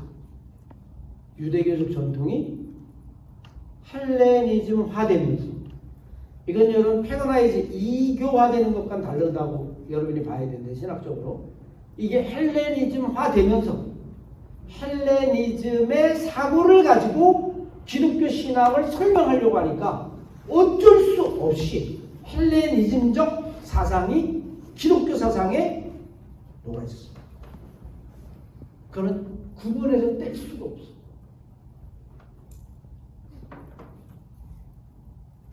그래서 여러분 유대계 예수의 신앙이 바울을 통해서는 철학이 되고 그 철학이 유럽으로 가서는 문화가 되고 그게 저기 미국으로 가서는 기업이 되고 뭐 이런 이야기가 나오는 이유 중에 하나가 우리들이 가지고 있는 신앙을 이야기할 때에 그런 어떤 철학적인 변천, 역사적인 변천, 사상의 변천을 이야기하지 않고는 여러분 신앙을 할 수 없어요. 그래서 여러분 조직 신학은 반드시 우리에게 필요하다는 거예요. 그게 없으면 우리는 무역사, 무개념, 무철학으로 빠질 수밖에 없어요. 아, 왜 기독교는 헬레니즘적 사고를 받아들일 수밖에 없었습니다. 자, 한번 생각해 봅시다. 한 가지 예를 들어봐요. 요한복음 1장 1절 어떻게 되어 있죠? 태초에 말씀이 있었습니다. 이 말씀이 하나님과 함께 있었으니 말씀이 곧 하나님이었습니다. 말씀이 없이는 지어진 것이 없었습니다. 그럼 말씀이 헬라어로 뭐예요? 로고스. 정말 로고스가 하나님입니까? 이 말씀이 하나님이었습니다. 로고스가 정말로 하나님입니까? 여러분 로고스 사상을 알아? 플라톤이 이야기한 로고스, 플라토니스가 이야기한 신플라톤주의에 있는 그 로고스의 개념을 알아요?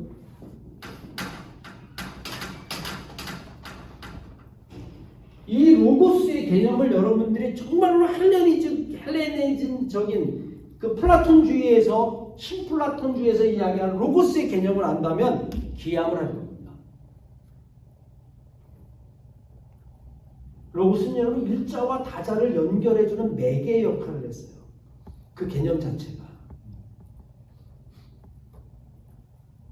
그러니까 구약에서 이야기한 절대 하나님이라고 하는 개념을 로고스라고 하는 개념으로 차용할 수밖에 없었어요. 그런 방법이 없어요. 왜? 헬레니즘 사람에게 하나님을 설명해야 되니까. 그들에게 하나님 야훼를 아무리 설명해도 이해가 안 되니까. 도대체 그 개념을 이 비슷한 개념이 뭐가 있을까? 로고스라고, 로고스. 모든 것의 근원으로 로고스. 그 로고스가 세상을 있게 하고, 그러면 태초에 말씀이 있었습니다. 태초에 로고스가 있었습니다. 그럼 여기서 차량에서 중국어에는 요한복음 1장 1절이 어떻게 됐을까? 로고스를 뭐라고 해석했을까? 그냥 거기다 로고스 이렇게 썼을까? 한문으로? 우리는 말씀이라는데 중국어는 뭐라고 된다고 했어요? 따오. 여러분 천주시라고 마테오 레치가 쓴 책이 있어요? 꽤 두꺼워, 한 800페이지. 그 책을 다 읽어보면 거기 그 선교사하고 중국의 현자들하고 대화를 나누는 건데 가장 어려운 것 중에 하나가 뭐냐면 하나님에 대한 개념을 설명하는 거야. 천부. 그래서 처음에 천부라고 얘기했어요. 하늘에 아버지가 있다는 거야. 중국에는 하늘에 아버지가 있다는 이야기를 이해할 수 있었을까 없었을까? 없어요, 여러분. 중국에는 저 위에는 사람이 안 살아. 그러면 저 위에는 뭐로 움직여? 도로 움직이는 거예요. 도. 그러면 천부 못지않게 중요한 게 누구야? 황제가 천주가 돼. 천자가 돼. 하늘의 아들. 하늘은 도고. 무궁무진한 끝없는 도고. 모든 것을 움직이는 도고. 그 도를 받아서 이 세상에 있는 게 천자. 그게 황제였었어요. 근데 그거를 설명하려고 하니까 너무 힘든 거야. 도대체 하늘의 아버지는 어디서, 첫 번째 질문이 뭘겠어? 그럼 하늘의 아버지는 어디서 왔어? 천자가 온 거는 이해가 돼. 하늘에서 났으니까. 네. 하늘이 부여한 거니까. 왜? 중국에서는 모든 것들은 하늘이 부여한 거거든요. 인간의 성품도.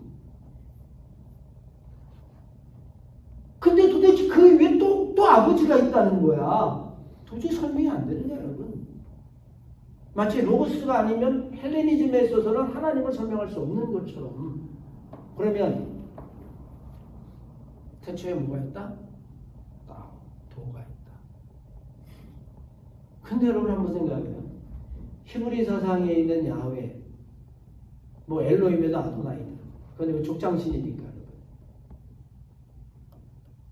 그게 헬레니즘으로 가서는 뭐가 됐어요? 로고스. 그게 중국에 와서는 따오. 우리의 교서 가서는 하나님. 하나님이야? 하느님이야? 그것부터 여러분 내가 옛날에 학보사에 있었을 때에 하느님이라고 그랬다고 어떤 목사님이 와서 학보사도 하더니 난 내쫓아야 된다고 왜 하느님이냐고. 하느님이야? 하나님이야? 여러분 하나님 그러면 one. 모노티즘. 유일하신 하나님이라고 이야기한 하나님이라. 하느님은 하늘에 계신 하나님이니까 하느님. 좋아. 한 가지만 더 질문을 던져. 기독교가 유일신이야? 다른 세계의 규격을 가지신 한 분이신 하나님, 유일신 하나님. 유일신 하나님. 기독교 유일신이야. 그러면 하나님하고 예수님하고 성령님하고 세 개는 그냥 위격일 뿐이고 이거 한 본질이야. 그래서 하나님이야. 그럼 그 하나님은 구약에 나와 있는 하나님하고 같아. 구약의 하나님일 때는 성령 아니면 성자라고 하는 의미는 없어요. 그건 정말 유일신이야. 기독교가 유일신이냐라고 이야기할 때 유일신이다라고 이야기하면 그건 정말로 심각한 논쟁의 여지가 됩니다. 기독교는 유일신 아니에요. 기독교는 엄밀하게 이야기하면 트리니티입니다. 트리니티. 폴리시즘도 아니고 모노시즘도 아니야. 그냥 우리가 이야기할 때 모노시즘 그래서 유일신 그러면 설명하잖아. 다른 데서 유일신 그러면 뭐예요? 세계의 위격 이렇게 설명을 안 한다고. 그냥 신 하나 이렇게 이야기해요. 근데 기독교는 설명해야 되잖아. 세계의 위격을 가지고 있다. 그러면 다른 사람들이 바라볼 때는 뭐라 그럴까요? 기독교는 다신교냐? 폴리시즘이냐? 아니라니까. 하나 유일신이라니까. 누구? 성부, 성자, 성령. 그 셋이란 얘기야? 아니라니까. 하나라니까. 네. 이런 일이 왜 벌어졌을까?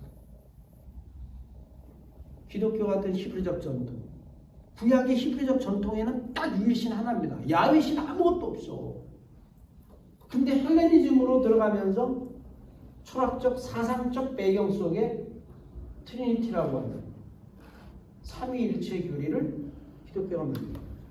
이런 것들을 이해하는 게 뭐다? 성서신학과 주신학을 뗄래야 뗄 수가 없다. 반드시 여러분이 끝으로 요것만 하고 말합니다. 역사신학. 물론 여러분 이렇게 이야기하면 다른 신학들이 기분 나쁘겠지만 그러려고 하는 건 아니고 그냥 여러분들에게 주의 신학을 신앙을 더하다라고 이야기하니까 여러분들에게 설명하는 거죠. 역사신학. 역사신학이라고 하는 건 여러 가지 의미가 있어요. 간단하게 설명하면 예전에는 여러분 하나님의 계시가 어디에 있다고 생각했을까요? 하나님의 계시. 하나님이 자기를 드러내심이 어디에 있다고 생각했을까요? 맨 처음에 여기에 있어요. 하나님의 계시가 어디에 있어요? 쓰여진 계시. 그거 외에는 어떤 하나님의 계시도 이야기할 수 없었어요. 절대 계시는 성경. 역사적 예수는 이미 하늘나라 가셨으니까. 그리고 이 성경을 대언하는 사람, 목회자의 설교, 이거 외에는 여러분 어디도 계시, 하나님의 계시를 찾을 수 없어요. 뭐 자연 속에 하나님의 계시가 있다고 해서 감독에 큰 문제가 됐는데 그건 여러분 나중에 신학이 발전하면서 그러면 여러분 우리는 지금 이미 히스토리컬 크리티시즘을 통해서 성경 안에 있는 성서 신학이라고 하는 것을 통해서 성서가 가지고 있는 그 독특성, 역사를 담아서 여기까지 왔다는 것. 적어도 여러분이 가지고 있는 성경이 여러분에게 주어지기까지는 언어로도 그렇고 번역의 과정도 내가 볼 때 50번은 번역이 됐을 거야. 왜? 영어도 버전이 어마어마하게 많으니까. 킹제임스 버전 같이 고대어로 써 있는 게 아니라 고영어로 써 있는 게 아니라 수없이 현대 언어로 영어도 번역이 됐을 테니까. 그래서 우리까지 와서 우리만 해도 7차례, 8차례 성경을 번역했으니까. 그 과정 속에서 우리는 성경을 이해할 수밖에 없다면 여러분 주의 신학도 마찬가지잖아요.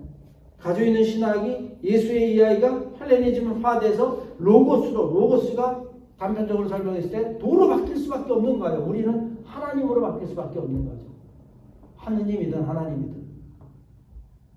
그게 정확히 맞아 떨어질까 개념들이 야훼 하나님, 엘로힘, 아도나이. 그게 갑자기 로고스. 그게 갑자기 따오. 그게 이어가서는 하나님. 그 개념이 다 같을까? 차이가 없을까? 주신학을 안 하고는 여러분 설명할 수가 없죠. 역사신학은 지금 이야기한 대로 이 모든 것들이 예전에는 성경 그리고 더 나아가서 유대교회에 있었던 예수님은 유대인이었어. 그건 알죠? 예수님이 유대인, 한국 사람 아니에요. 예수님 유대인. 유대인의 특성을 가지고 있어. 그 족보가 있잖아요. 그죠? 유대인 족보. 그 유대인이었던 예수가 예수 그리스도로 바뀌게 되어지고 성경을 더 넘어서 신학적인 흐름이 결국엔 여러분 하나님의 계시의 장은 어디다? 성경을 뛰어넘어서 어디다? 우리가 살아가는 역사. 이제 역사를 하나님의 계시로 본 신학자가 대표적인 사람을 판단되는 겁니다. 네, 계시로서의 역사. 이 우리가 살아가는 역사야말로 하나님의 계시의 장이다. 성경도 계시의 일부고 예수 그리스도의 삶도 계시의 일부고 자연도 계시의 일부고 더 넘어가서 우리가 살아가는 이 온 인류의 역사가 하나님의 계시의 장이다. 왜? 우리는 역사 속에서 하나님을 볼 수 있어. 역사는 매일매일이 모여서 쌓이는 게 역사잖아. 1년, 2년이 되고 10년이 되면 역사잖아. 내가 여러분 감리교 신학대학의 역사를 이야기하란다면 81년도부터 적어도 지금까지 2024년까지 43년의 역사는 이야기할 수 있잖아. 그게 역사잖아. 그 가운데 하나님은 어떻게 당신의 모습을 드러내는가. 이런 것을 인식하지 않고 무턱대고 믿어라 라고 이야기한다면 여러분 그건 15세기에는 가능했었죠. 21세기에는 누구도 그렇게 믿을 사람 없어요. 여러분이 나와서 복음을 증거할 때 누구도 그렇게 믿을 사람 없어요. 적어도 그 사람들이 고등교육을 받는다면 더 하려는거죠. 옛날에는 여러분 초등학교도 안 나오신 우리 할머니, 우리 어머니도 마찬가지예요. 우리 어머니는 목사님의 이야기라면 콩으로 매줄 파수로 매줄 순다도 아멘 했어. 무조건 아멘. 덮어놓고 아멘. 어떻게 토를 달아? 어떻게 토를 달아 목사님 얘기해? 감히 건방지게.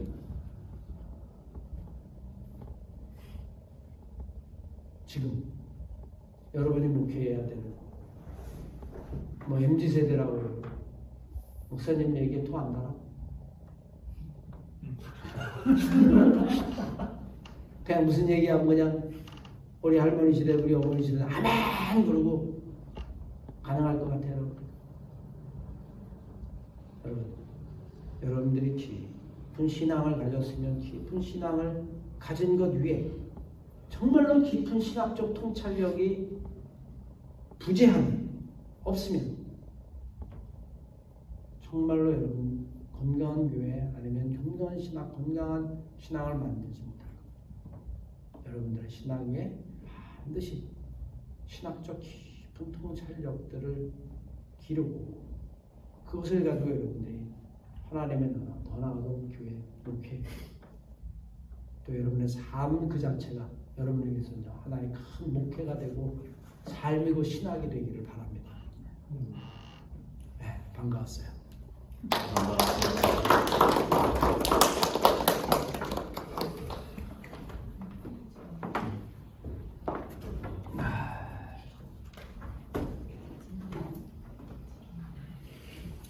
자, 우리 질문 있으면 우리 편안하게 이제 질문을 한번 이야기를 해봅시다. 아무 질문이나 괜찮아. 목회 현장의 질문도 좋고 신학적인 질문도 좋고 궁금한 거 강의를 들으면서 아니면 여러분 앞으로 목회할 때에 닥치게 될 문제들